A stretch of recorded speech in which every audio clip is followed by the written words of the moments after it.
Muito boa tarde a todos. É com alegria que a gente retorna aqui à casa, hoje substituindo a Silvia, como a Maria já falou, companheira da casa também de Amaral Ornelas, onde a gente trabalha. Então já mandamos as vibrações para ela de carinho e que ela se recupere rapidamente, é o que desejamos.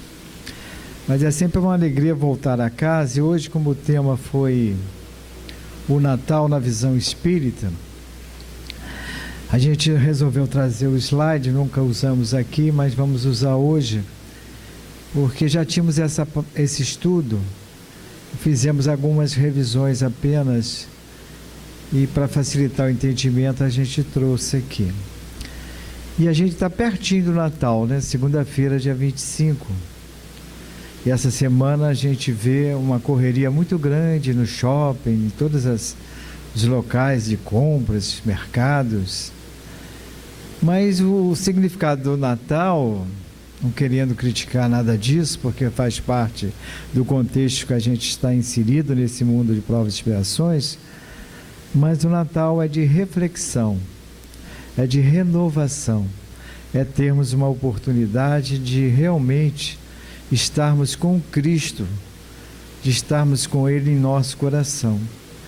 Aqui a mensagem que distribuiu, a casa distribuiu, eu estava lendo antes da prece inicial, antes do início da reunião, ele nos fala belamente, Emmanuel, sobre o Natal, dizendo que encerra essa página dizendo que é um momento de alegria. Então o Natal para nós, a gente já está contando a história toda do Natal para o espírita, é um momento de alegria. Às vezes a gente fica triste no Natal porque alguém desencarnou, morreu da nossa família, partiu. Então a gente fica um pouco triste às vezes, um pai, uma mãe, ou um outro ente querido. Mas a gente tem que compreender que Jesus ressuscitou, continuou a sua caminhada, ainda ficou 40 dias conosco naquele momento, após a ressurreição, no seu corpo perispirítico, né? O corpo espiritual. Então nós sentimos essa alegria, como nos disse a lição, porque nos mostra que a vida continua, que estamos caminhando para Deus através das reencarnações. A doutrina nos dá esse consolo sempre. Temos que ter essa fé raciocinada. Então, o momento do Natal é muito mágico, a gente deve aproveitá-lo, né, nesse momento. Em nosso lar, eles nos falam de que, eu vou tirar aqui para facilitar,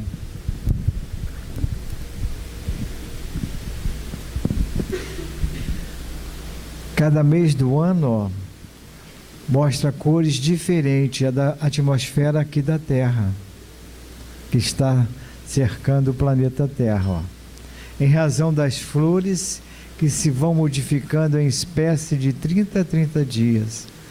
A ministra reserva o mais lindo aspecto para o mês de dezembro, em comemoração ao Natal de Jesus, quando a cidade recebe os mais formosos pensamentos e as mais vigorosas promessas dos nossos companheiros encarnados na Terra. Então é um momento mágico em que, de modo geral, o ser humano reencarnado muda a sua casa mental, muda o seu pensamento. Nessa data a gente tem um pensamento mais fraterno, tem um pensamento de amparo, de ajuda mútua, de fortalecimento do próximo, de empatia, de aceitar as diferenças, que hoje está tão difícil, né? Aceitar as diferenças. A gente quer amar o outro, mas quer amar aquela pessoa como a gente desejaria que ela fosse.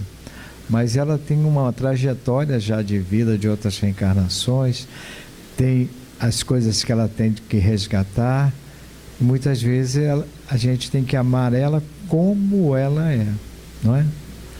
Então, nesse momento, nesse mês, os pensamentos são mais fraternos. Até as guerras que existem no mundo, As guerras atuais, inclusive, esses transtornos que temos na Síria, na Segunda Grande Guerra Mundial, quando chega o Natal, para o conflito. Mas no dia seguinte volta novamente, é só naquele momento. Mas você vê, a atmosfera se muda. Então, as cores são mais bonitas, isso lá do nosso lar. Por isso a importância de comemorarmos o Natal. Às vezes no segmento espírita, no movimento espírita, acha que o Natal é uma coisa aqui do mundo que não se deve comemorar, ou assim, não deve haver confraternização.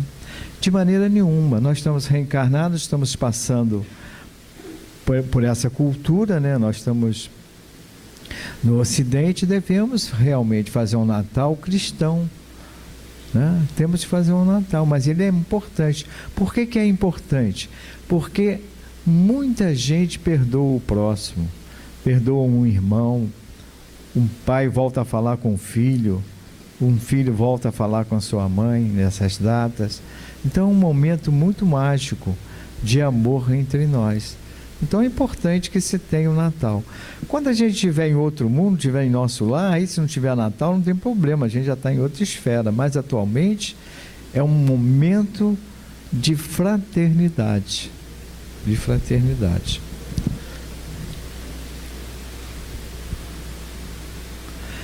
Essa aqui é uma poesia muito bonita do nosso mentor Amaral Ornelas, que está no livro Antologia Mediúnica do Natal, falando de Jesus. Ela fala assim, ó: reis, juízes, heróis, generais e tiranos, entre ouro e o poder de vitória em vitória, comandaram na terra a vida transitória, erguendo sobre o povo os braços soberanos. E passaram fremindo, arrojados e insanos, ébrios de ostentação e famintos de glória, detendo-se, porém, nos túmulos da história, relegados à dor de cruéis desenganos. Mas o Cristo, na palha humilde e pequenino, traz consigo somente o coração divino, na exaltação do bem que ilumina e socorre, e brilhando por sol generoso e fecundo, em todas as nações que engrandece o mundo, é sempre o excelso Rei do amor que nunca morre. Antologia Mediúnica do Natal, Amaral Ornelas. Então passa tudo, mas Jesus não passa. Está sempre presente em toda parte, né, do universo e aqui no planeta Terra. Porque Ele nos trouxe a lei do amor, que é o que rege, a pergunta, se não me engano, 988 do Livro dos Espíritos. O que rege o mundo é a lei do amor. Então, independe da sua religião, depende de você ser ateu, ser cristão, não ser cristão, porque você está inserido na lei do amor. Você está inserido. Você tem que cumprir essa lei, senão você vai sofrer. A parábola da rede fala muito disso, que Jesus contava. Ela não é muito conhecida, mas diz que em certo momento que Jesus contou essa parábola, se jogou-se uma rede, e essa rede pegou todos os peixes e trouxeram para a praia. Aí se separou o peixe bom, ficou aqui, e o peixe ruim, que foi jogado fora. E ele encerra essa parábola assim. Difícil, né, de entendimento. Mas quer dizer o seguinte: a rede é a lei do amor que governa o mundo. Você quer ir para lá, para cá, mas você está cercado naquela rede, você não consegue fugir não. Na hora que chega o desencarne, você vai ver se você prossegue para um mundo de regeneração ou vai para outras órbitas. Vai ser jogado o peixe fora. Então essa parábola é muito bonita. Está em Mateus, mas eu não me lembro mais o versículo. Mas nos mostra isso. Aonde você estiver, você está sendo regido por essa lei. Então Jesus trouxe essa lei para todos, nos mostrando que Deus governa o mundo, o universo, com a lei de amor. E aqui, ó, os tiranos passaram todos, mas Jesus continuou.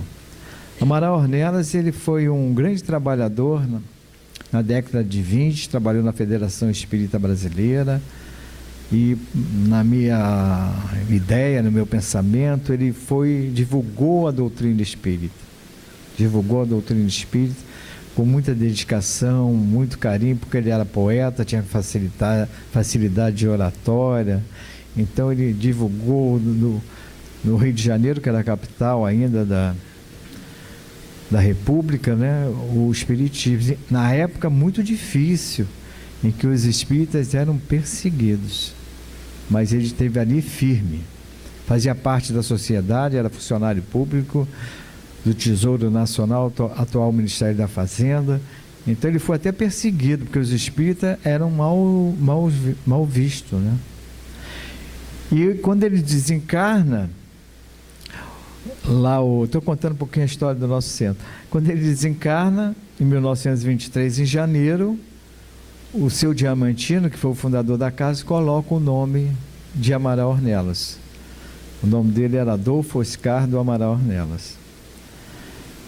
E foi um sucesso, porque, de modo geral, não se deve botar nome de pessoa que desencarna logo, porque às vezes a pessoa está num umbral, não é? Por exemplo, eu desencarno. Aí alguém gosta muito de mim, vai botar Centro Espírita Gilberto Marques. E eu lá no umbral, né? Sofrendo, né? Não é muito bom. Então a gente deve pensar bem nisso. Mas ele teve a intuição, seu Diamantino, o fundador da casa, porque havia uma orientação superior para isso.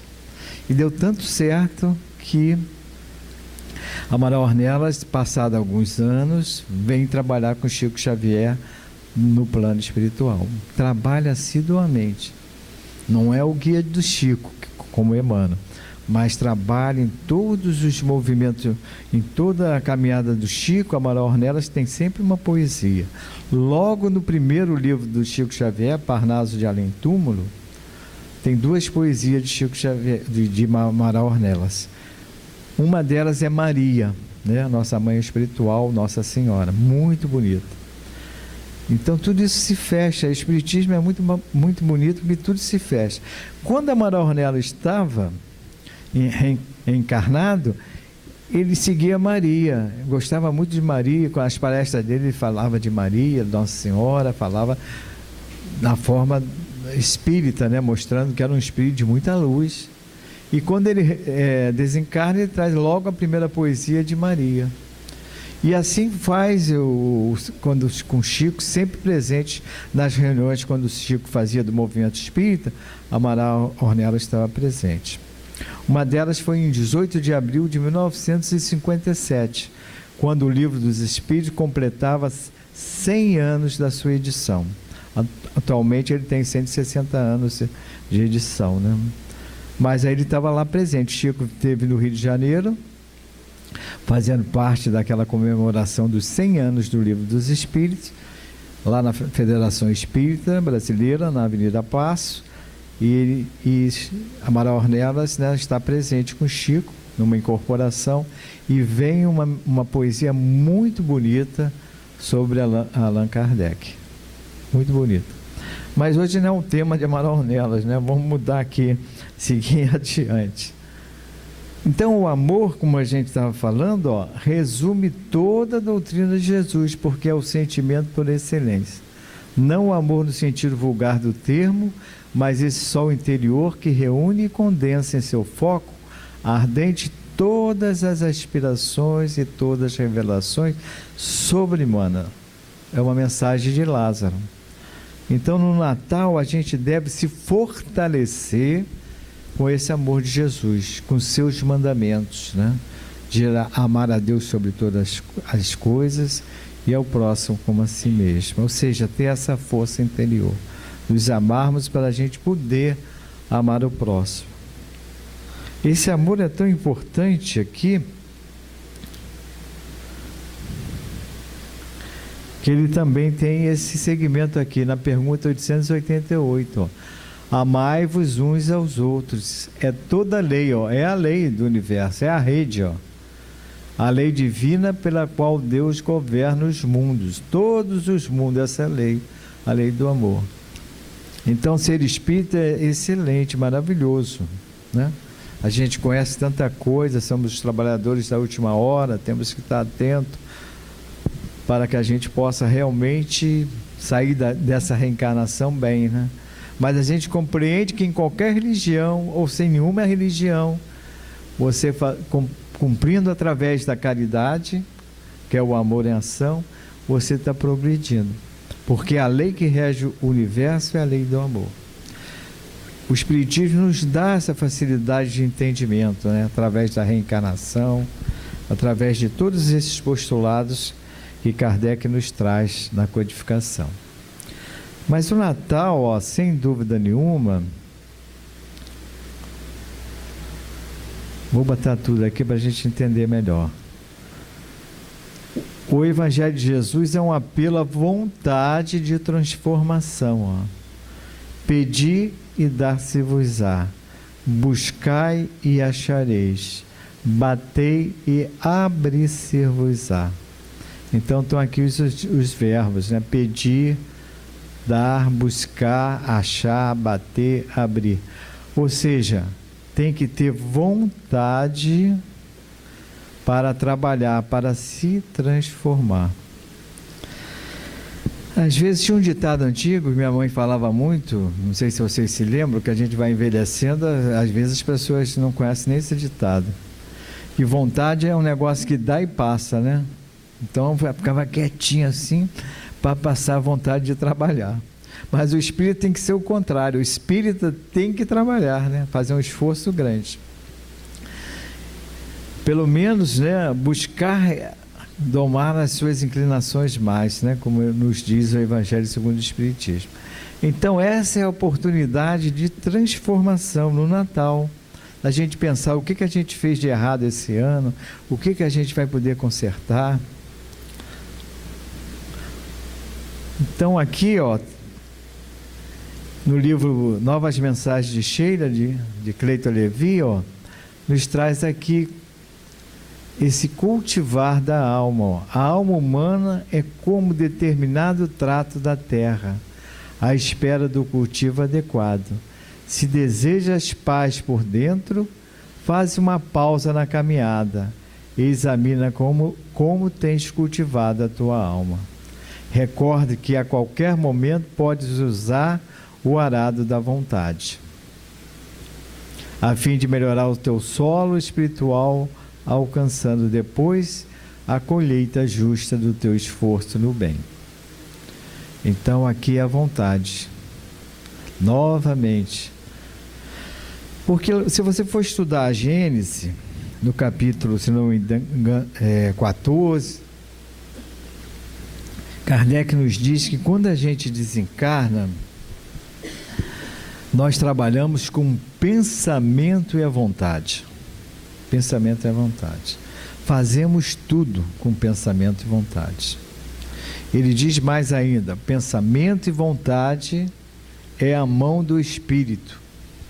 A gente não usa as mãos para fazer tudo, é a mão do espírito desencarnado.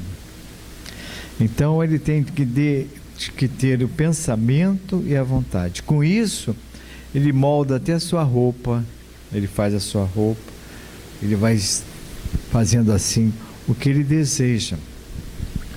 André Luiz nos fala que através do nosso pensamento, quando a gente chega lá no plano espiritual, está muito velhinho assim, vai pensando e você vai ficando jovem, se você quiser, né? Não precisa fazer operação plástica, vai fazendo, nem botox, nada disso, vai pensando, e você fica jovem, se você assim desejar. Doutor Bezerra de Menezes mantém a mesma aparência que ele adotava aqui, não? Mas cada um pode fazer. André Luiz nos fala também que a nossa alimentação, que é tão polêmica aqui na Terra, você come carne, não come carne. Uma vez fui fazer uma palestra sobre isso, é tão difícil, cada um pensa de um modo, né? Então a gente respeita todos que não comem carne, tudo bem. Mas a gente sabe que no plano espiritual a gente vai se alimentar de amor. De amor. Porque quanto mais você ama, mas não necessita de alimento. Quando a gente chegar lá, a gente vai comer uns caldinhos com gosto de calabresa, assim, né, de pizza, porque a gente tem muita dificuldade de se alimentar de amor, mas vai ser assim, se alimentar de amor. Quando você é muito jovem e se apaixona, assim, primeira vez, né, fica sem fome, já reparou isso?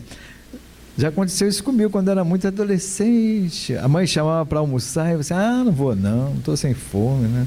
Só pensava na namorada, no namorado. É mais ou menos assim, se alimenta de amor. Então aqui a gente pode comer carne, mas cada um vê o seu caminho, o seu desejo. Também fala-se muito que os animais sofrem, mas a André Luiz nos fala que a dor do animal é dor evolução, não é dor de expiação, tem outros sentidos.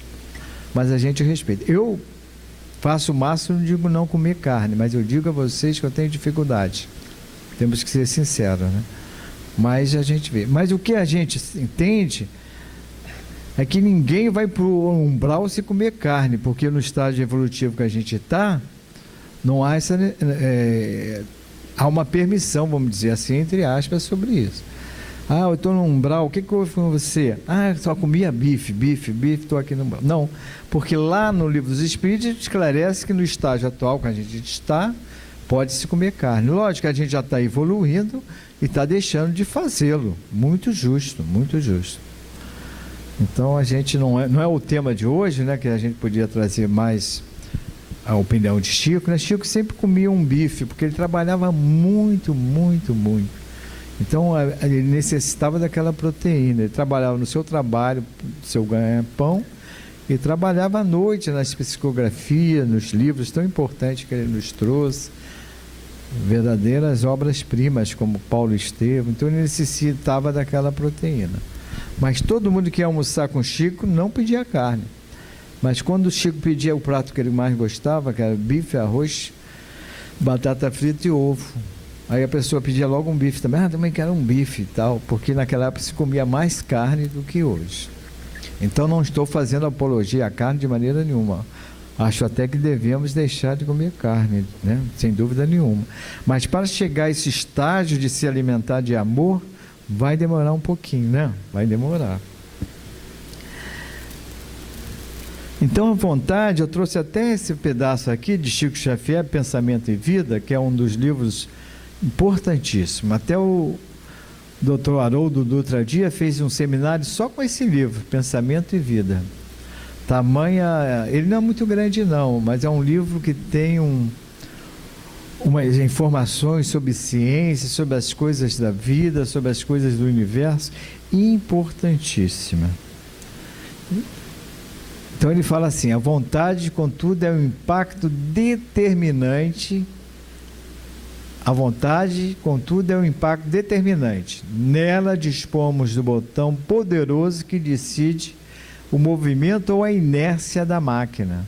Só a vontade é suficientemente forte para sustentar a harmonia do espírito.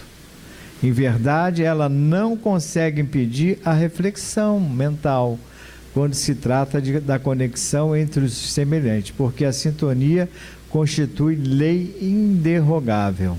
Viu a sintonia? Mas pode impor o julgo da disciplina sobre os elementos que administra, de modo a manter-os coesos na corrente do bem. Isso aqui é uma parte bastante longa desse livro. A gente trouxe apenas esse resumo, essa parte mais final daquele contexto sobre a vontade. Então ele quer dizer que às vezes a gente pensa muita coisa errada. O pensamento ele é muito ágil, mas você pode ter a vontade para modificar isso. Impedir a reflexão mental, ninguém consegue. Mas você constitui lei inderrogável, mas pode impor o julgo da disciplina sobre os elementos que administra de modo a mantê-los coesos na corrente do bem. O que ele quer dizer aqui no fundo disso aqui? Fugir da obsessão, né? Você utilizar a vontade para fugir da obsessão, né? Porque você entrando em sintonia com aqueles que estão desequilibrados, você fica desequilibrado. você também se sente fora da harmonia do universo, fora da harmonia do bem. Uma vez lá no Pará, teve um problema no interior, eu achei tão... Isso já tem bastante tempo. O prefeito fez umas coisas erradas lá, depois descobriram que não era nada daquilo, mas o povo ficou tão revoltado e foi lá jogar pedra na casa do prefeito. O prefeito saiu correndo, aí ficaram jogando pedra, tacaram fogo. Mas o mais interessante, tinha uma pessoa que sabia que o prefeito não tinha feito nada errado, problemas de dinheiro, né, corrupção, nada disso. E ele então foi lá para falar que não era nada daquilo. Isso foi o repórter trouxe essa mensagem. Já tem algum tempo isso que aconteceu. Mas quando ele chegou lá, estava aquela sintonia tão forte de tacar fogo, jogar pedra, no final ele também ficou a favor deles, apesar de saber que não era nada daquilo. Então a sintonia é muito perigosa. Então você tem que ter a vontade para sair disso. Por isso que o Livro dos Espíritos, no Evangelho, fala que aqueles que se amam estão sempre juntos, quando estão desencarnados. Quando fala na parte da família espiritual e consanguínea. Por que isso? Porque no plano espiritual nós também trabalhamos com a sintonia. Sintonia. Então a mãe que ama o filho que ama a mãe, estão sempre juntos. Pode um estar um pouquinho mais na frente pela evolução que ele teve, né? Se dedicou mais ao bem, mas volta para te ajudar, e assim você vai caminhando. Então não há do que temer na morte, né? Quem se ama está sempre junto. Agora vamos falar um pouco de comida, já que eu estava falando da carne, né? Eu tenho um amigo que ele já falou que o Natal agora são 4 dias que ele vai comer e beber. Sexta, sábado, domingo e segunda, que é dia 25. Olha, e ele já está meio gordinho. Pode até desencarnar, né? Depois do Natal. Natal não é isso, gente. São 4 dias, se você quiser fazer o Natal nesses 4 dias, de fraternidade. Visitar alguém doente, né? Que você não consegue ir. Um parente, um amigo, um vizinho, né? Perdoar alguém, né? Ajudar alguém que está precisando. Você vai lá fazer o cabelo dele, cortar as unhas, alguma coisa assim. Então não há dúvida da importância do Natal. Isso aqui está no episódio diário, Joana de Anjos, de Valdo, né? Pereira Franco, capítulo 25. Para muitas pessoas, esta época é marcada pelo consumismo, estimuladas pela propaganda bem elaborada. Desejam comprar mesmo sem poder. Se não fossem adquiridos naquela ocasião, a vida perderia o sentido. Olha que coisa complicada, hein? Mas não é verdade isso? Conhece alguém assim? Às vezes acontece. O Natal traz transtorno para a pessoa, depressão, tristeza, por não conseguir aquilo. Mas nem tudo o que a gente quer é bom para a gente, não é verdade? A gente vê a criança. Minha mãe uma vez contou, quando ela era pequena, que tinha um sobrinho que a irmã dela casou com uma pessoa de recursos na época. Isso já lá na década de 40. Minha mãe já é desencarnada. Que casou com uma pessoa de recursos e chegou o Natal, ele comprou aquele cavalinho de pau que é tão bonito, que vê nos filmes americanos. Aquilo era importado naquela época. Mas a criança não gostou daquilo. Era caríssimo, importado. As pessoas mais antigas devem saber, mas aqui são todos jovens. E minha mãe comprou um regador, que naquela época era de lata, verde. Foi o maior sucesso. Custou ali uns trocadinhos, ali uns centavos. Porque ele molhava as plantas com aquilo, as casas tinham jardim. Então a felicidade, às vezes, você não precisa correr tanto, né? Às vezes você não consegue comprar aquilo para o Natal, mas não faz mal, né? O que vai fazer?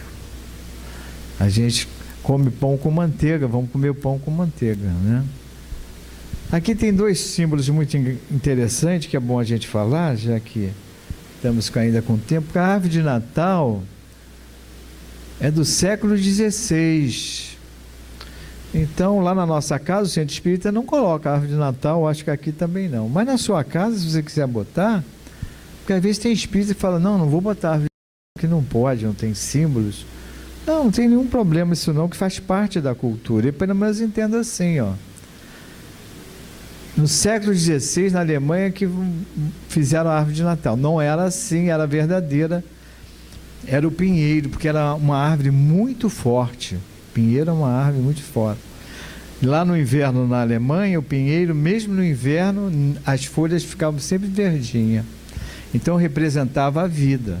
Depois o comércio fez com que fizesse a árvore de Natal assim, né? Como a gente tem nos dias de hoje.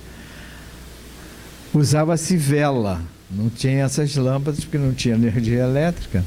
No século XVI, usava-se velas, mas pegava fogo. Minha mãe contava, estou falando coisa da minha mãe hoje, não sei o que houve. É que está chegando o Natal, a gente se lembra da mãe. Ela pegou a árvore assim, está pegando fogo, abriu a porta e jogou lá fora, porque acenderam as velas, era muito perigoso. Com essas lâmpadas, né, não tem tantos perigos. Essa luz representa Jesus, que é a luz do mundo. Olha que interessante, né?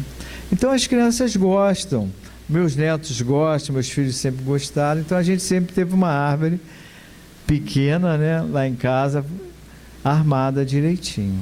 As bolas representam as virtudes,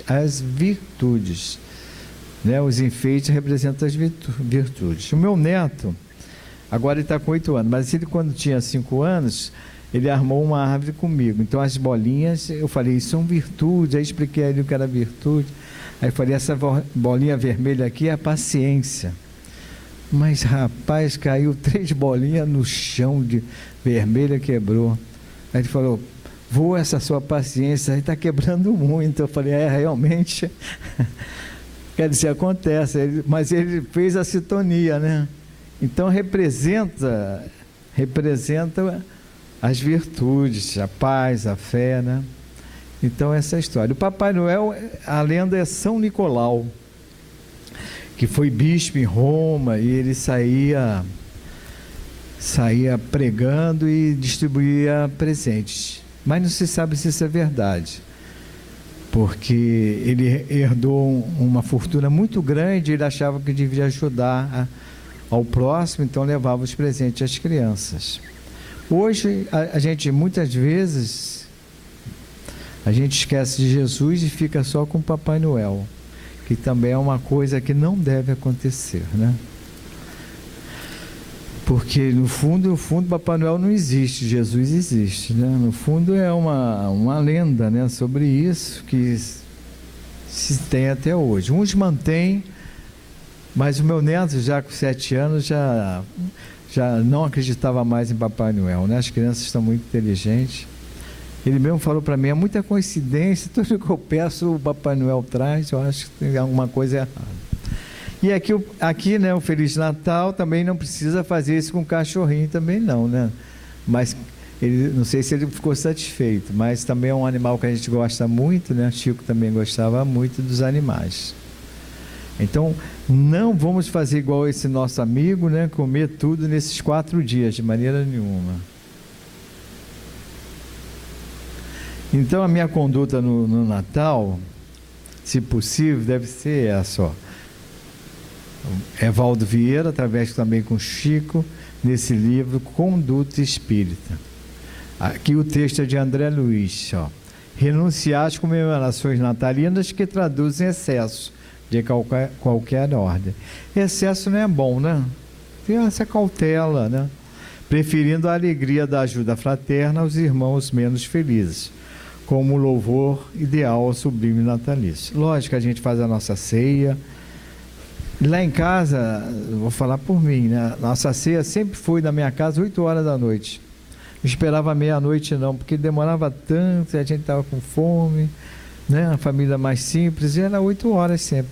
E a gente mantém isso. E hoje meu filho, que já está com 40 anos, com meus netos, também faz tudo, tem que ser 8 horas, vai mantendo essa tradição. Porque quando era meia-noite, a gente já comia, chegava meia-noite, não tinha vontade de comer mais nada, né? Estava com sono. Então, nada de excesso. O espírito, ele trabalha sempre com equilíbrio. O ideal é esse, não é verdade? Tudo que é excesso é ruim. Rodízio de pizza é excesso. Não deve ir, mas ninguém é proibido de ir, né? Mas é excesso. Churrascaria é excesso. Tudo que é excesso você deve evitar. Pode comer de tudo, mas não sem excesso. O equilíbrio é o melhor. Até Jesus fazia isso. Você vê que quando Jesus pregava, né, na sinagoga, nas casas, quando desceu aquele paralítico de Cafarnaum, tiraram o telhado, ele desceu, sempre Jesus chamava, traz aqui para o meio. Jesus estava sempre no meio. Traz aqui para o meio.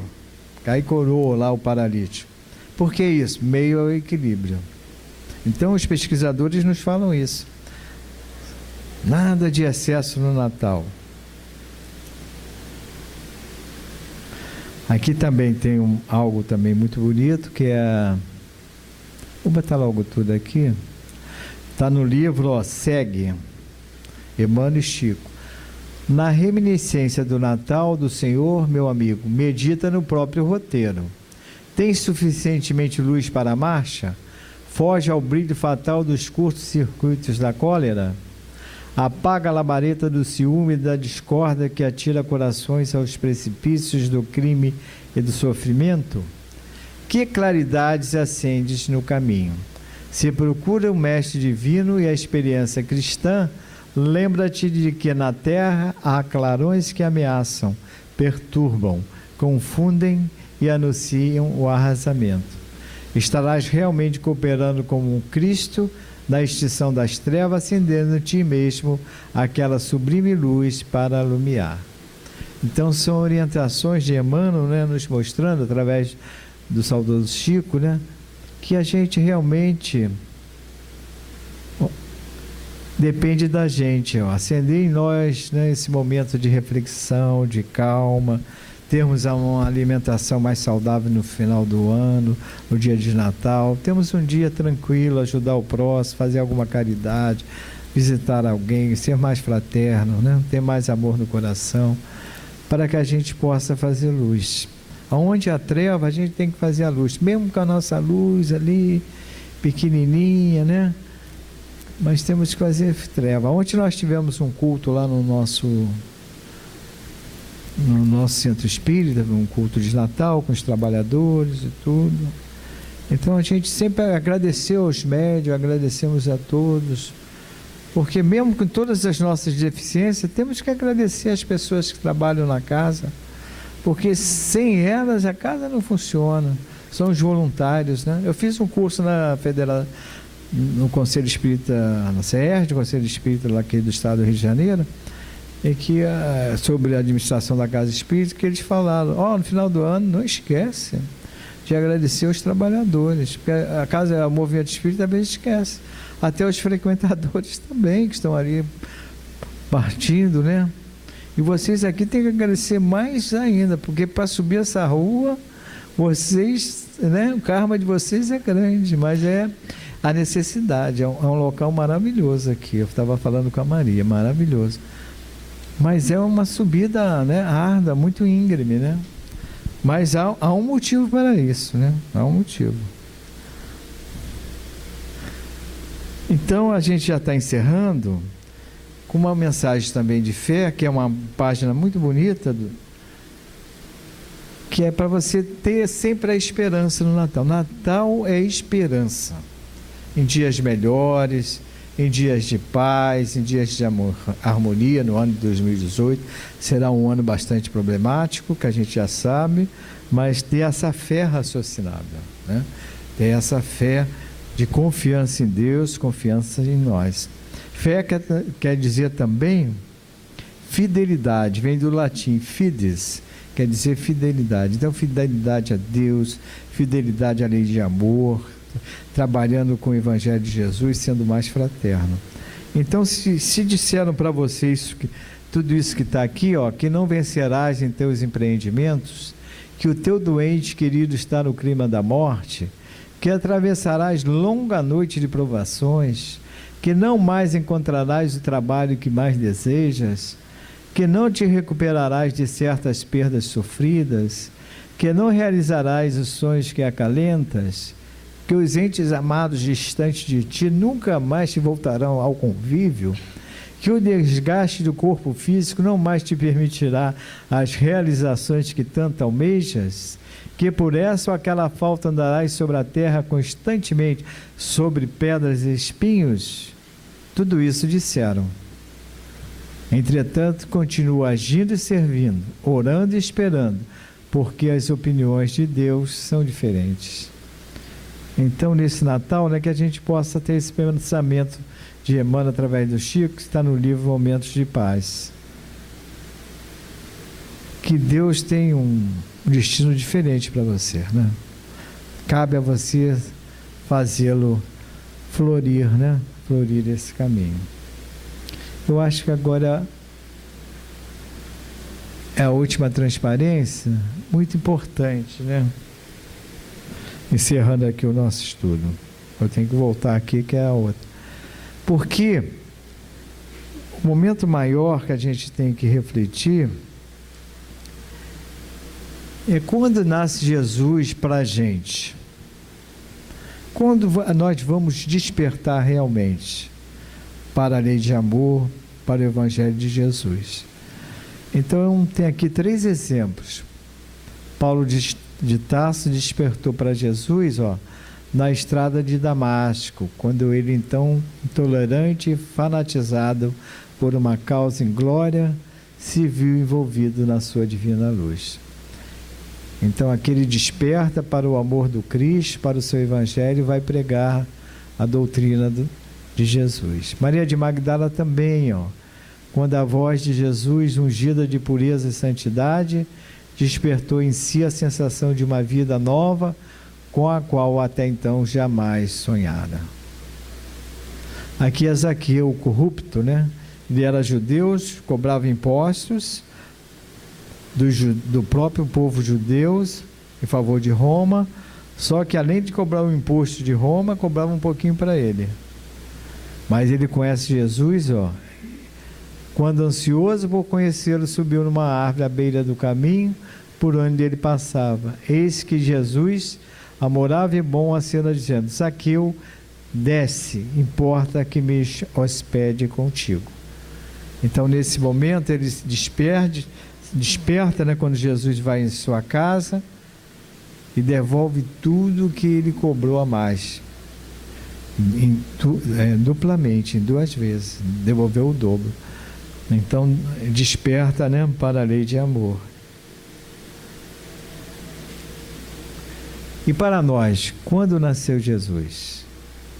Na data evocativa do seu nascimento, faz uma reflexão mais profunda e verifica se ele já nasceu em teu coração. Todo dia é Natal para quem o ama e deseja transformar-se em carta viva para anunciá-lo às criaturas desatentas e sofredoras do mundo. Então, que possamos, no dia de Natal, né, nós realmente despertarmos para Jesus. Então, desejamos a todos, ó, um Feliz Natal. Irmão, ouça no Natal os ecos suaves do cântico milagroso dos anjos. Recorda que o Mestre veio até nós para que nos amemos uns aos outros. Comecemos a viver realmente com Jesus, sob os esplendores de um novo dia. Que nessa casa aqui de oração, de paz, de amor que nos abriga, o Grupo Espírita Fabiano, né, possamos reverenciar, né, esse Mestre Fabiano e viver realmente com Jesus, para uma nova vida de paz, de harmonia, de fraternidade. Que Jesus nos abençoe.